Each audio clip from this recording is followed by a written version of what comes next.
السلام علیکم ورحمۃ اللہ وبرکاتہ۔ شروع کرتی ہوں اللہ کے نام سے جو بڑا مہربان اور نہایت رحم کرنے والا ہے۔ قوم لوط جنہوں نے ایسی برائی کو ایجاد کیا جو آج سے پہلے دنیا میں کسی قوم نے نہیں کیا، ایسی بدکاری جس کی مثال تاریخ میں کہیں نہیں ملتی۔ اس قوم نے ایسا کیا کام کیا تھا اور ان کا کیا انجام ہوا تھا؟ حضرت لوط علیہ السلام اللہ کے نبی تھے۔ آپ کے والد کا نام ہاران تھا۔ آپ تارح کے بیٹے تھے۔ آپ کی پیدائش عراق کے ایک قدیم شہر اور میں ہوئی تھی۔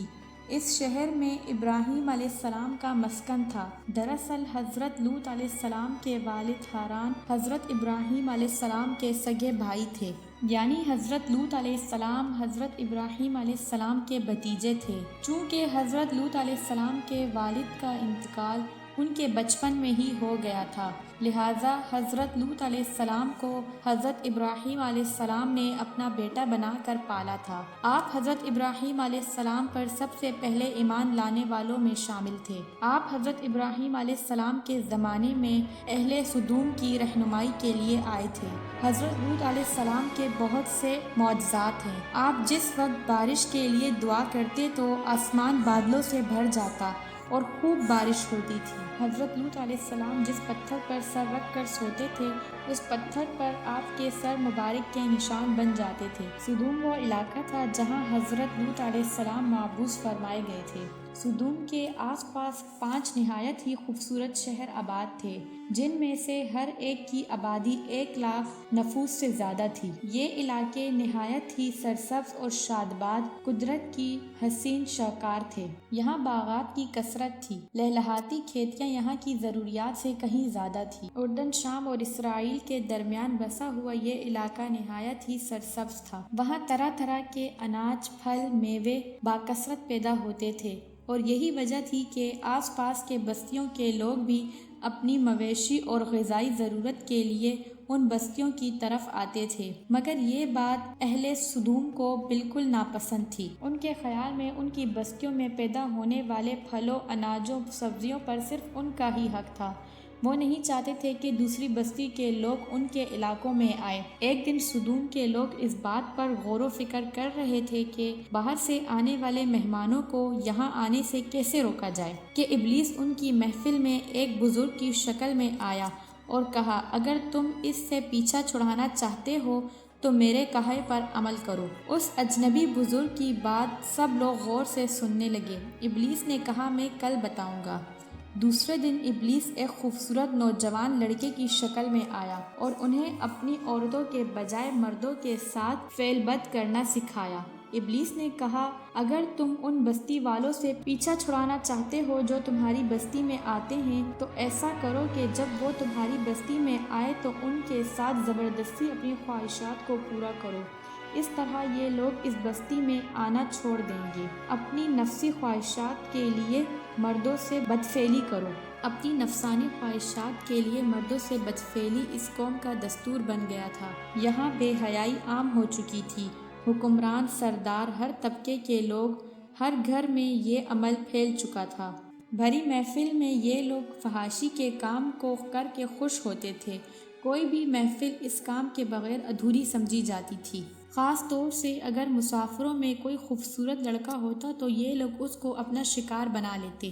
تلمود میں لکھا ہے کہ سدوم اپنی روزمرہ کی زندگی میں بہت ظالم اور دھوکے باز اور بدعمل تھے۔ کوئی مسافر بھی ان کے علاقے سے بخیریت گزر نہیں سکتا تھا۔ کوئی غریب ان کی بستیوں سے ایک روٹی کے ٹکڑا نہیں پا سکتا تھا۔ بہرحال باہر کا کوئی آدمی ان کے علاقوں میں آتا تو وہ فاقے سے مر جاتا تھا اور یہ ان کے کپڑے اتار کر ان کو دفن کر دیا کرتے تھے۔ اپنی وادی کو انہوں نے ایک باغ بنا دیا تھا جس کا سلسلہ میلوں تک پھیلا ہوا تھا۔ اس باغ میں وہ نہایت ہی بے حیائی کے ساتھ بدکاری کرتے تھے۔ حضرت لوط علیہ السلام نے ان کو توحید کی دعوت دی اور انہیں بدکاری سے روکا اور کہا کہ توبہ کر لو۔ حضرت لوط علیہ السلام نے کہا، تم بے حیائی کیوں کرتے ہو؟ کیا تم عورت کو چھوڑ کر لذت حاصل کرنے کے لیے مردوں کی طرف مائل ہوتے ہو؟ حقیقت یہ ہے کہ تم احمق لوگ ہو۔ حضرت لوط علیہ السلام نے سدوم کو دن رات نصیحت کرتے رہے لیکن قوم پر اس کا کوئی اثر نہ ہوا، بلکہ وہ بہت فخر سے یہ کام کرتے رہے۔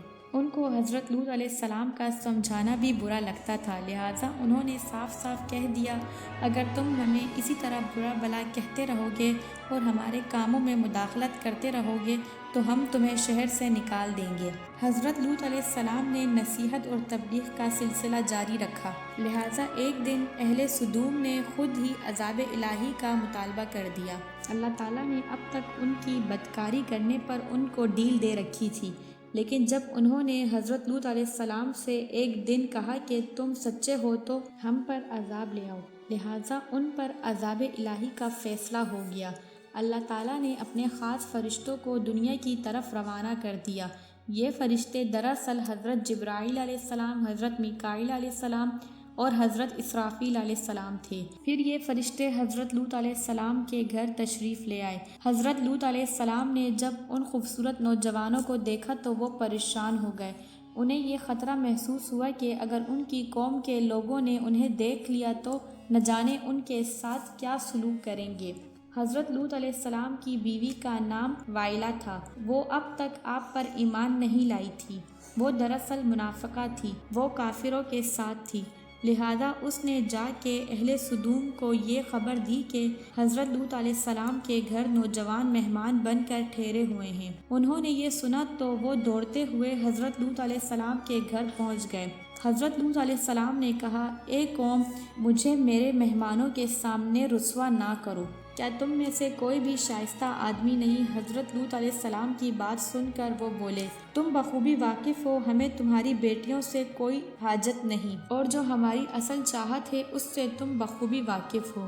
قوم لوط کے اس بے شرمانہ جواب سے اندازہ لگایا جا سکتا ہے کہ وہ فعل بد میں کس حد تک مبتلا ہو چکے تھے۔ جب حضرت لوط علیہ السلام کی قوم ان کے گھر کی طرف دوڑتی ہوئی آئی تو انہوں نے اپنے گھر کے دروازے بند کر دیے اور ان مہمان نوجوانوں کو ایک کمرے میں چھپا دیا۔ ان بدکار لوگوں نے آپ کے گھر کو باہر سے گھیرا ہوا تھا اور ان میں سے کچھ گھر کی دیواروں پر چڑھ رہے تھے۔ حضرت لوط علیہ السلام اپنے مہمانوں کی عزت کے خیال سے بہت پریشان تھے۔ فرشتے یہ سب ماجرا دیکھ رہے تھے اور انہوں نے حضرت لوط علیہ السلام کو اس طرح پریشان دیکھا تو حقیقت سے پردہ اٹھاتے ہوئے فرمایا کہ اے لوط، ہم تمہارے رب کے بھیجے گئے فرشتے ہیں، یہ لوگ ہرگز تمہارا کچھ نہیں بگاڑ سکتے، ابھی کچھ رات باقی ہے، تم اپنے گھر والوں کو لے کر چل دو، تم میں سے کوئی شخص پیچھے مڑ کر نہ دیکھے۔ اہل لوط حضرت لوط علیہ السلام کے گھر کے دروازے کو توڑنے میں مصروف تھی، لہٰذا حضرت جبرائیل علیہ السلام باہر آئے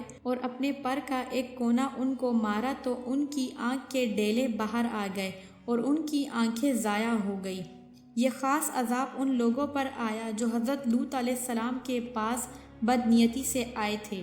حضرت لوط علیہ السلام حقیقت حال جان کر مطمئن ہو گئے تھے اور اپنے گھر والوں کے ساتھ رات کو ہی نکل گئے۔ حضرت لوط علیہ السلام کی بیوی بھی ان کے ساتھ تھی، لیکن کچھ دور جا کر وہ واپس اپنی قوم کی طرف پلٹ گئی اور وہ قوم کے ساتھ عذاب الہی میں مبتلا ہو گئی۔ صبح کا آغاز ہوا تو اللہ کے حکم سے جبرائیل علیہ السلام نے اپنے پر سے بستی کو اکھاڑ دیا اور اپنے ہاتھ پر رکھ کر آسمان پر لے گئے، یہاں تک کہ آسمان کے فرشتوں نے بھی بستی کے کتوں اور مرغوں کی آوازیں سنی۔ پھر اس بستی کو زمین پر دے مارا، جس کے بعد ان پر پتھروں کی بارش ہوئی۔ ہر پتھر پر مرنے والے کا نام لکھا ہوا تھا اور جب یہ پتھر ان پر لگتے تو سر پاش پاش ہو جاتے۔ صبح سویرے ہونے والے اس عذاب نے اشراق تک اس بستی کو نیست و نابود کر دیا۔ قوم لوط کی ان خوبصورت بستیوں کو اللہ تعالیٰ نے ایک بدبودار اور سیاہ جھیل میں تبدیل کر دیا، جس کے پانی سے رہتی دنیا تک کوئی فائدہ نہیں اٹھایا جا سکتا۔ سمندر کے اس حصے میں کوئی جاندار زندہ نہیں رہ سکتا، جیسے کہ مچھلیاں، مینڈک وغیرہ، اس لیے اسے بحیرہ مردار کہا جاتا ہے، جو اسرائیل اور اردن کے درمیان واقع ہے۔ آپ سب دیکھنے اور سننے والوں سے گزارش ہے کہ اگر آپ کو یہ ویڈیو پسند آئی تو اسے لائک کیجیے اور چینل کو سبسکرائب کریں تاکہ ہر آنے والے نئے ویڈیو کی نوٹیفیکیشن آپ تک پہنچ سکے۔ جزاک اللہ۔